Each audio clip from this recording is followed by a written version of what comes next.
5 erreurs que font les débutants randonneurs de manière fréquente. Alors là, je suis avec mon ami Lucas, on est en bivouac. S'il y a un petit peu de bruit, c'est qu'il y a un torrent juste à côté, hein, on est en pleine nature. L'idée avec cette vidéo, ça va être de pointer du doigt 5 erreurs fréquentes que font les débutants randonneurs de manière à ce que vous puissiez les repérer et justement les éviter pour votre prochaine randonnée et votre prochain trek. Première erreur, ça va être sur la gestion et le choix du matériel. Souvent on a tendance à prendre beaucoup trop de matériel, puis il y a également l'autre extrême qui est de prendre le moins de matériel possible et même parfois de ne pas prendre des items qui sont pourtant essentiels pour votre sécurité. Donc le premier extrême, c'est-à-dire prendre trop de matériel. À chaque fois lorsqu'on débute en randonnée, on a tendance à prendre plein d'items pour être sûr qu'on manquera de rien une fois sur le terrain. Moi ce que je vous invite à faire très rapidement, c'est à chaque fois lorsque vous mettez un matériel, un item dans le sac à dos, vous posez la question: est-ce que c'est réellement essentiel pour moi? Si j'ai pas ce matériel pendant 3 jours, est-ce que je serai en danger une fois sur le terrain? Si la réponse est non, alors ne le mettez pas dans le sac à dos. Maintenant, il y a l'autre extrême, parce que donc, je vous explique le pourquoi du comment. Vous le savez bien que chaque gramme supplémentaire dans votre sac à dos va être un poids supplémentaire une fois que vous serez sur le terrain lors de la randonnée. Et croyez-moi, si vous faites 30 bornes par jour, d'avoir 1 kg de plus dans le sac à dos, vous allez vraiment le sentir dans les jambes et dans le corps tout entier.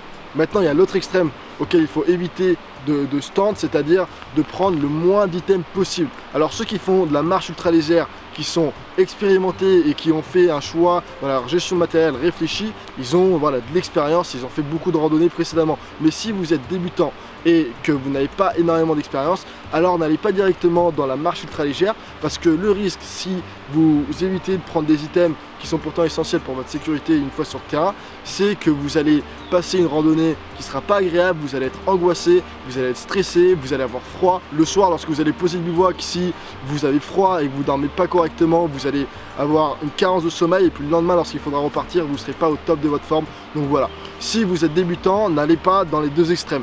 Faites un choix réfléchi dans la gestion du matériel. Deuxième erreur, ça va être sur la gestion et la planification des distances. Ne surestimez pas les distances que vous allez pouvoir parcourir une fois sur le terrain. Souvent, lorsqu'on débute, on a tendance à surestimer les distances qu'on est capable de faire, mais dans ce cas-là, on ne prend pas en compte beaucoup de paramètres qu'on retrouvera une fois qu'on sera en plein milieu de la randonnée, c'est-à-dire la fatigue accumulée, dénivelé, le fait que vous avez peut-être envie de faire une pause et profiter du paysage, et surtout par-dessus tout, si vous êtes en groupe. Ça c'est un point qui est crucial à prendre en compte. Si vous êtes en groupe, alors vous pouvez déjà d'office prévoir de faire moins de distance. Pourquoi? Tout simplement parce que vous n'allez pas forcément avoir les mêmes envies. Le matin, lorsqu'il faudra lever le camp et plier le campement, peut-être que vous aurez déjà rangé tout votre pactage, mais que votre collègue il sera encore à l'intérieur de son duvet. Peut-être que votre collègue, en plein milieu de la journée, il aura envie de faire une pause pour profiter d'un point de vue particulier, alors que vous avez envie de marcher. Donc bref, je dis pas que c'est pas bien de partir en groupe, ça a plein d'avantages, mais lorsque vous êtes en groupe, en règle générale, prévoyez de faire moins de bornes, car vous n'aurez pas simplement à gérer votre emploi du temps, mais il faudra également prendre en compte l'emploi du temps et les envies de vos collègues. Donc pour récapituler l'erreur numéro 2, ne surestimez pas les distances lorsque vous planifiez votre trek, surtout si vous avez justement planifié des étapes et que vous avez besoin d'arriver à l'étape prochaine pour justement poser votre campement, s'il y a un point d'eau particulier à cet endroit là. Si vous avez prévu de faire 50 km dans la journée et que vous avez besoin d'arriver au point B, alors voilà, c'est peine perdue, parce que justement vous n'avez pas forcément pris en compte tous les paramètres que vous allez pouvoir retrouver le jour J. Et également, alors comment planifier, vous avez posé la question, comment planifier correctement ces distances? Alors c'est un point qui mériterait d'être beaucoup plus détaillé, parce qu'il y a plein de paramètres à prendre en compte, mais en gros, pour vous donner un ordre d'idée, si vous êtes, alors en fonction de votre niveau d'expérience et votre rapidité de marche, un débutant, enfin un randonneur va pouvoir faire en moyenne 4 km de distance par heure sur un terrain relativement plat. Et lorsqu'il y a beaucoup de dénivelé, lorsqu'on est en montagne, alors on va moins regarder la distance kilométrique, on va plus prendre en compte le dénivelé positif et le dénivelé négatif. Donc en montée, on peut dire, c'est encore un ordre d'idée, qu'un randonneur va faire entre 300 et 500 mètres de dénivelé par heure, et en descente, il va faire environ 500 mètres de dénivelé par heure. Alors ça, bien sûr, gardez en tête que ce sont des moyennes que je viens de vous donner. Bien entendu, ça va dépendre de votre niveau, ça va dépendre des conditions climatiques, ça va dépendre du poids que vous portez sur le dos. Donc voilà, gardez cet ordre d'idée, mais bien sûr, ça dépend de chacun. Troisième erreur, ça va être de surestimer le temps libre qu'on va avoir lors de notre randonnée. En gros, pour faire simple, vous allez avoir 3 choses. Le temps de faire 3 choses, vous allez pouvoir marcher, vous allez pouvoir manger, vous allez pouvoir dormir. C'est pas métro, boulot, dodo, c'est marcher, manger, dormir. Alors bien sûr, ça c'est si vous avez envie de faire un trek et que vous avez envie de faire un minimum de distance. Si vous partez simplement marcher 1 heure et vous vous laissez le reste de la journée, effectivement vous allez avoir du temps libre. Mais si vous voulez faire de la distance, alors ça sert à rien d'emporter des livres, ça sert à rien d'emporter des cahiers pour écrire un roman. Vous n'allez pas avoir le temps de faire tout ça. Ça sert à rien de prendre des puzzles, ça sert à rien de prendre des appareils électroniques pour vous divertir. Vraiment, lorsqu'on est en trek, on s'en rend pas compte en amont lorsqu'on fait de la préparation, mais mais finalement ça passe très vite la journée. Donc ne vous alourdissez pas avec des livres, avec des puzzles, avec des cahiers. Quelle que soit la raison, vous n'allez pas avoir le temps de faire beaucoup de choses autres que marcher, dormir et manger. Quatrième erreur, ça va être la peur de partir en solo. Pendant longtemps, j'ai eu peur de partir tout seul en solitaire pour tout un tas de raisons, pour la nuit, pour s'il y a un problème, qu'est-ce que je fais. Mais vraiment, cette sensation de partir en solitaire, c'est une expérience très enrichissante. Donc si ça vous titille de partir en solitaire, alors ne laissez pas la peur prendre le dessus. Partez préparé, mais partez car c'est vraiment une expérience de liberté totale. Allez, on attaque la cinquième et dernière erreur. Là vous voyez, il y a le soleil qui se lève.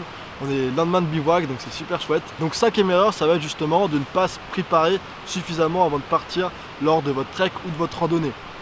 Il y a beaucoup de gens qui prennent leur sac à dos et qui partent, qui ne regardent même pas l'itinéraire qu'ils vont parcourir. C'est effectivement une sensation de liberté, mais attention parce que c'est important quand même d'avoir un minimum de visu sur l'itinéraire que vous allez parcourir, la topographie, l'altimétrie, justement je vous parlais de distance lors de l'erreur numéro 2, il faut que vous sachiez plus ou moins où est-ce que vous allez vous arrêter, plus ou moins les lieux d'intérêt, c'est-à-dire les points d'eau que vous allez avoir accès lors de votre trek. Donc tout ça c'est des choses importantes à prendre en compte. Pareil, la santé physique, la santé mentale. Lorsque vous partez pour un trek et que vous souhaitez faire de la distance, encore une fois, c'est important que vous soyez in shape, c'est important que vous ayez un minimum de capacité physique pour porter un sac à dos, pour justement gérer en cas de besoin, en cas de problème, s'il arrive un problème sur le terrain. Tout ça, c'est des choses importantes, que vous soyez aussi bien mentalement si vous partez tout seul. Donc voilà, cinquième erreur, partez préparé. C'est important que la psychose et la peur ne prennent pas le dessus, mais justement, pour ne pas avoir peur, il faut être à même de pouvoir gérer en cas de problème, et pour être à même de gérer en cas de problème, il faut partir préparé avec des compétences et des connaissances. Et voilà pour ce qui a été des 5 erreurs courantes que peuvent faire les randonneurs. Dites-moi dans les commentaires si ce genre de vidéo vous plaise et si ça vous intéresse qu'on voit ensemble d'autres erreurs fréquentes, car j'en ai d'autres sous le chapeau, donc au pire si c'est quelque chose qui vous plaît, on fera une version 2 de la vidéo. Et pour ceux qui ont justement compris l'intérêt de bien se préparer avant de partir pour un trek et pour une randonnée et qui ont envie d'en apprendre davantage, on vous mettra un lien juste en dessous dans la description qui vous renvoie vers la formation complète Préparez votre prochain trek, sur laquelle on a travaillé des mois et des mois avec Eleonore Luna. Et l'objectif de cette formation, c'est de vous donner toutes les clés en main pour que vous puissiez être à même de préparer de manière totalement autonome votre prochain trek et vos prochaines randonnées pour partir dans les meilleures conditions possibles et en toute sécurité.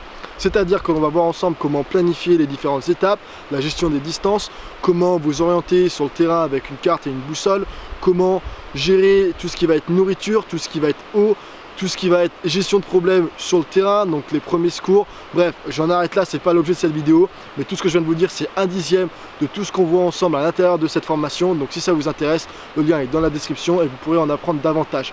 Pour ce qui nous concerne, pour cette vidéo, on en arrête là. Donc je vous dis comme d'habitude, merci à tous. N'hésitez pas à écrire dans les commentaires pour donner votre avis. Et je vous dis comme d'habitude, gardez la forme, gardez le sourire, c'est important. Et à très bientôt.